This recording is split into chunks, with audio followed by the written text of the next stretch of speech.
Мир бокса оказался в шоке после официального объявления поединка между Джейком Полом и Джервонтой Дэвисом.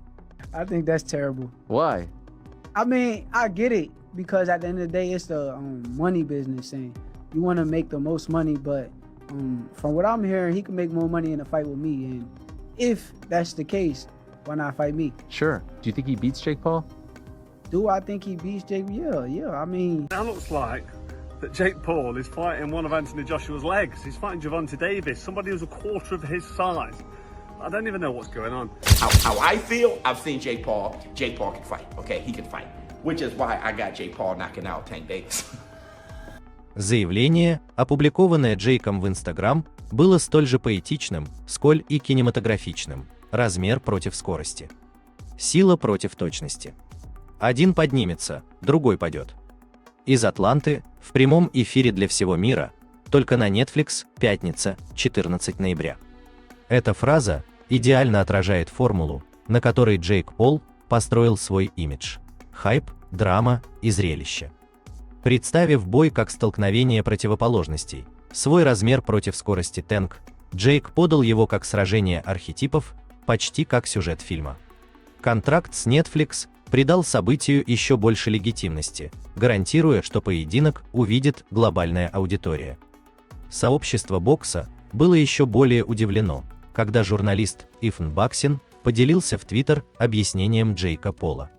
Он подтвердил, что это будет выставочный бой с раундами по 3 минуты, и подчеркнул, что именно поэтому он не может быть профессиональным. Также Джейк заявил, что выйдет в ринг с весом в 195 фунтов. Это заявление мгновенно разожгло дискуссию вокруг боя. Выставочные поединки всегда имели смешанную репутацию. Для одних фанатов это всего лишь шоу без настоящей спортивной ценности, для других – яркое и увлекательное развлечение. Для Джейка Пола, который построил свое имя, сочетая шоу-бизнес с боями, формат выставочного поединка идеально подходит его бренду. Однако критики отмечают, что установленный лимит в 195 фунтов и статус эксгибиции ясно показывают, насколько далеко этот бой от настоящего профессионального поединка. На YouTube аналитик шоу-биз The Adult заявил, что все это было задумано изначально, и что и Танк Дэвис, и Джейк Пол знали об этом уже давно, ведь переговоры о бое велись много лет. После поединка Ламонта бой с Джейком Полом был практически подтвержден, и теперь он наконец официально объявлен. Это доказывает, что речь идет не о внезапном сюрпризе, а о тщательно просчитанном шаге. На протяжении многих лет Джейк Пол искал соперников, которые могли бы вывести его за пределы статуса YouTube-знаменитости. Tank Davis told you at the press conference, the post-press conference of Lamar. Honestly, here's just a video of all of this being in the works for a while now. He's gonna call? All right. Yeah, that's how I usually do. And backflip, knockout, backflip, call someone out. No, I don't never call nobody out. Ooh. So it'll be your first time. So more reason to tune in on March 1st. Yeah, but I just told you that in the air. You said. Do you want that rematch next? And if so, how likely it is that we're to see that fight happen again this year?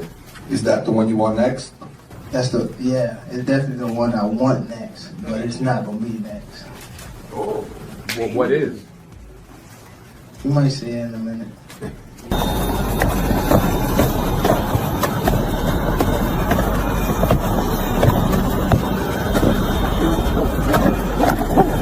With you and Tank actually being a thing, was that something that was talked about? Yeah, no, it was highly talked about and in negotiations and almost ready to make happen, but he has to do his rematch with Lamont and get that W, and then we'll be able to run it back. But me and Gervonta were scheduled to fight for sure. So, this was always a thing, and which kind of explains why they robbed Lamont Roach. Lamont Roach won that fight, bro. They robbed him of the knockdown. He won that fight. You count the knockdown. Let's just say it's a draw. You count the knockdown, Lamont Roach wins officially. All right, they robbed him of the knockdown. And which makes sense, okay, because this is going to be one hell of a bag. And I want to make this understood. This isn't one hell of a bag because Jake Paul is a hell of a bag type of guy. They both are. It's the matchup. и приблизить к признанию в профессиональном боксе. Джервонта Дэвис, несмотря на меньшие габариты, обладает аурой непобежденного чемпиона и нокаутера, что придает поединку особую значимость. Реакция Райана Гарсии в Твиттер не заставила себя ждать. Он написал без обиняков: «Бокс официально стал WWE». Его слова отразили разочарование многих пуристов, которые считают, что такие шоу, как Джейк Пол против Джервонты Дэвиса, все больше стирают грань между настоящим спортом и постановочным развлечением. Хотя бокс всегда заигрывал со зрелищностью, от показательных боев Мохаммеда Али до денежных поединков Флойда Мейвезера, твит Райана Гарсии подчеркнул, насколько далеко теперь качнулся маятник. Для молодых звезд, таких как он, эта тенденция тревожна. Настоящие претенденты должны годами зарабатывать свои шансы, тогда как ютубер, ставший боксером, получает мега-ивенты за одну ночь. Аналитики отметили, что Джервонта Дэвис отменил реванш с Ламонтом Роучем специально ради боя с Джейком Полом. Это решение потрясло весь бокс. Также объяснили, что задержки возникли из-за того, что Джейк Пол изначально хотел, чтобы поединок был санкционирован как профессиональный, но комиссии отказались из-за огромной разницы в весе. Это показывает все слои закулисных переговоров. Дэвис, который блистал в легких весовых категориях, отказался от легитимной защиты титула ради выставочного боя, движимого деньгами. Джейк, в свою очередь, искал легитимность. Netflix. Gervonta Tank Davis versus Jake Paul at State Farm Arena in Atlanta, Georgia, on Netflix, as I told you guys. So where are these detractors? Your boy that said, oh, Blue be making up stories, as I told you guys.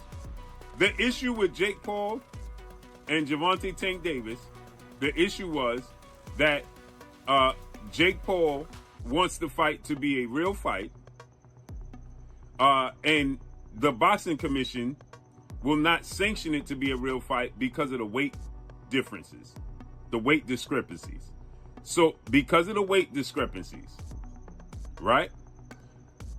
That's why the boxing commission, because Tank Davis fights at 135 pounds, Jake Paul fights at cruiserweight, and I told you guys that the boxing commission will not sanction that. So they have to have a common weight in between, as I told you guys. And so guess what you're going to get? Jake Paul versus Gervonta Tank Davis, November 15th. Но вынужден был согласиться на правила шоу-бизнеса. Вмешательство комиссии гарантировало, что бой не станет официальным фарсом, однако критики утверждают, сам факт, что переговоры зашли так далеко, доказывает, что деньги перевешивают спортивную логику.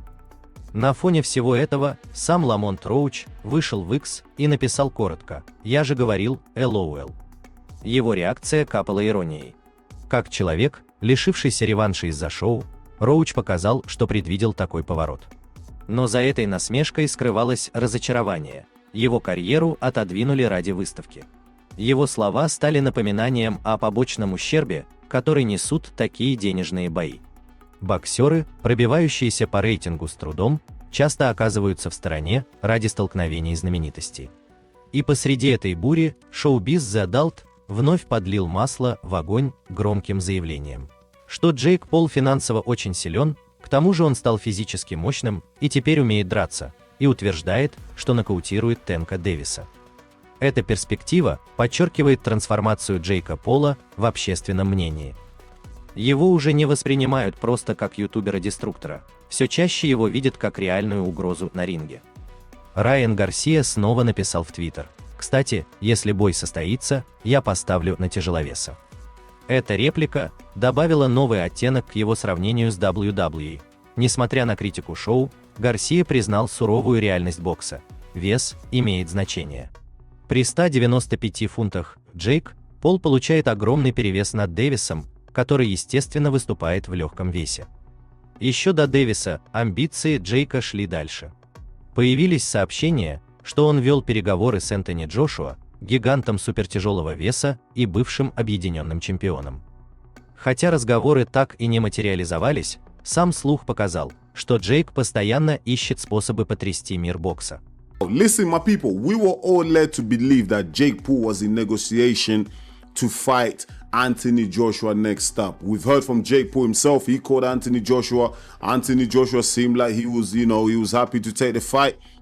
Most importantly as well, Eddie Hearn, who promotes Anthony Joshua, he was talking about it in the media. He was telling us that they're in negotiations. In fact, I saw an article. I watched the video where Eddie Hearn was actually saying, that's the most likely fight next for Anthony Joshua. But it seems like that fight or the negotiation between the two camps has collapsed. And as I'm reading here, my people, listen, give me a little chance. I'm just trying to catch up to everything because I'm literally just reacting to the news right now. As I told you before, I'm reading the Ring magazine, and even they're stating that talks between Jake Paul and Anthony Joshua collapsed over network issues. Okay, so I get it. I understand it. Anthony Joshua, he's with the Zone. I believe he's with the Zone because his promoter Eddie Hearn and Matchroom, they've got a contract with the Zone. Jake Paul, we know most of his fights, in fact, all of his fights now, the last few fights have been with Netflix. So there must have been some type of conflict of interest between Netflix and the Zone, and they couldn't come to an agreement. So that fight has collapsed. What a shame, because listen, I was actually starting to come into the idea. I was liking the idea of watching Jake Paul get smashed up by Anthony Joshua. I wouldn't mind seeing that. Do you know what I mean? Like, now Jake Paul has decided that, you know what, I was gonna fight a 6'6" former heavyweight champion of the world. That's collapsed. You know what I'm gonna do, yeah?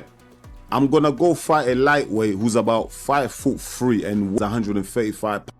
Бой с Джошуа мог оказаться слишком амбициозным, но встреча с Дэвисом служит схожей цели – создавать дебаты, споры и громкие заголовки. Джейк понимает, даже несостоявшиеся переговоры держат его имя в тренде, подогревая ожидание следующего шага. И теперь, с официальным подтверждением даты 14 ноября, он снова доказал свою способность добиваться неожиданного. Главный поворот во всем этом сценарии – чистая непредсказуемость. Еще совсем недавно разговоры вращались вокруг того. The last I heard from Jake Paul, he was fighting Anthony Joshua. The last I heard from Gervonta Tank Davis, he was slapping his bitch up and going to jail. Or in jail. Or was finished. Or retired. Or something like that. Now we get Jake Paul versus Gervonta Tank Davis. Wow. You know, I'm kind of relieved that he's not fighting Joshua so Joshua can focus on the rest of his career. But it also shows you that Jake Paul is working his tentacles on all sides, which is not a bad thing, because Gervonta Tank Davis, you know, if you really think about it, he is one of the biggest guys still left in America. You know, he wanted Canelo, and then he, you know, then talked about fighting Joshua, and you know, all these are big names, and that is the biggest name that I think if you were going to pass everything else up, or if everything else fell through, that's exactly what you're supposed to do. Get Gervonta Tank Davis in the ring. So he had to offer him a shitload of money to take this on. And I will say this, Netflix, it's going to be aired on Netflix. It's going to be free if you have the subscription. I mean, if you really have the subscription, not the shit with the Zone and they're making us get all these bullshit fights and pay for $50 here and $60 here, there, and then tell us at the end of the year that, oh, well, hey guys, it's going to be free and we're going to, no. Because I didn't pay $50 for the Zone. I paid $75. Что Джервонта Дэвис может вообще уйти из бокса. Однако теперь он оказался в центре одного из самых обсуждаемых противостояний года. С другой стороны, Джейк Пол продолжает ломать ожидания, превращая слухи в шоу, которые мгновенно попадают в заголовки. Этот бой отражает то, чем стал бокс сегодня – непредсказуемой смесью спорта и развлечения, где каждое объявление ощущается как новая ударная волна. Аналитики считают, что Джейк Пол предпочел бы провести бой на Netflix, учитывая его глобальный охват. And AJ is a stakeholder in the Zone, isn't he? He's got the lifelong deal with Matchroom, which I mean, I think AJ made a mistake doing that, quite frankly, because he's so big. He's bigger than the promotional company. He can do his own thing, or he should be able to do his own thing. But part of that was he fights on DAZN moving forward, and I think he has a stake in DAZN. So that was always going to be an issue, because I would imagine if you'd fought Jake Paul on Netflix, you'd essentially be in breach of your contract and then liable for God only knows what. So that was always going to be an issue. I did wonder how they'd get around that. Would they do a dual broadcast, but then DAZN wouldn't have it on pay-per-view, and Eddie Hearn, because that wouldn't have Turkey associated with it, you would imagine. It'd be MVP and Matchroom. Well, then surely Eddie and DAZN probably want to do pay-per-view. You know what I mean? So it was always a kind of a head scratcher, and thank God it's not happening, because I want Joshua to make a good run of this is the end of his career, really. I mean, we're into maybe the last year of his career. You want Anthony Joshua to at least, at least try and make the most of whatever he has left. And for me, a Jake Paul fight was just a cash grab. I can't be as critical, or I wouldn't be as critical of Anthony Joshua taking it as I'm going to be of Gervonta Tank Davis. People, Tank Davis is the WBA champion at 135 pounds, 160, he might not even weigh 160 pounds outside of camp, right? And if he does, that's because he's, ballooned up. This is a guy who I believe last weekend should have been facing Lamont Roach in a rematch. He was very lucky to actually escape with a victory over Lamont Roach earlier in the year, when Steve Willis didn't call a knockdown, which was clearly a knockdown. Obviously he wasn't concussed, flat to the canvas, but he got hit with a punch and he took a knee. Однако они объясняют, что долгосрочный контракт Энтони Джошуа с Matchroom и его обязательства перед DAZN все осложнили. Джошуа связан условиями выступать исключительно на DAZN, а проведение события на Netflix стало бы нарушением контракта. Аналитики добавляют, что это создало серьезные препятствия, ведь двойная трансляция была невозможна. В итоге они утверждают, что Джошуа лучше сосредоточиться на том, чтобы достойно завершить карьеру. So breaking news, Jake Paul will be taking on Tank Davis in an exhibition on November 15th in Atlanta, Georgia, live on Netflix. And this is crazy for multiple reasons. One, they have a huge size difference. Tank Davis, he's a lightweight, normally fights at 135 pounds. And Jake Paul, he's a cruiserweight, usually fights at 200 pounds. So there's a good 60 to 65 pound difference here. It could also mean that Tank Davis is no longer interested in competing for titles anymore and is cashing out of boxing. There's been a lot of talks that Tank is nearing retirement this year, and he was supposed to rematch Lamont Roach after their first fight went to a draw, but instead of chasing the Roach rematch, instead he takes the Jake Paul fight for money. So maybe this is Tank's last, or one of his last fights. And same for Jake Paul. He just got ranked number 14 at cruiserweight after beating Julio Cesar Chavez Jr. So he's supposed to be fighting other ranked contenders or top guys at cruiserweight, but instead he's taking a money fight. But I do expect these two to go after each other. Even though it is an exhibition, I don't think it'll just be some boring sparring match. I do think they'll try a decent amount. But Tank, obviously, is a lot more skilled. Jake, he has a lot more size. But you guys let me know who you got. Между бойцами существует огромная разница в весе, что делает это столкновение одновременно непредсказуемым и опасным. Джейк имеет естественное преимущество в размере и силе, что позволяет ему физически доминировать на ринге. В то же время Танк обладает элитными навыками, опытом и впечатляющим рекордом на пике формы, который может нейтрализовать мощь Джейка. Этот контраст в качествах означает, что бой может качнуться в любую сторону, добавляя противостоянию напряжения и непредсказуемости.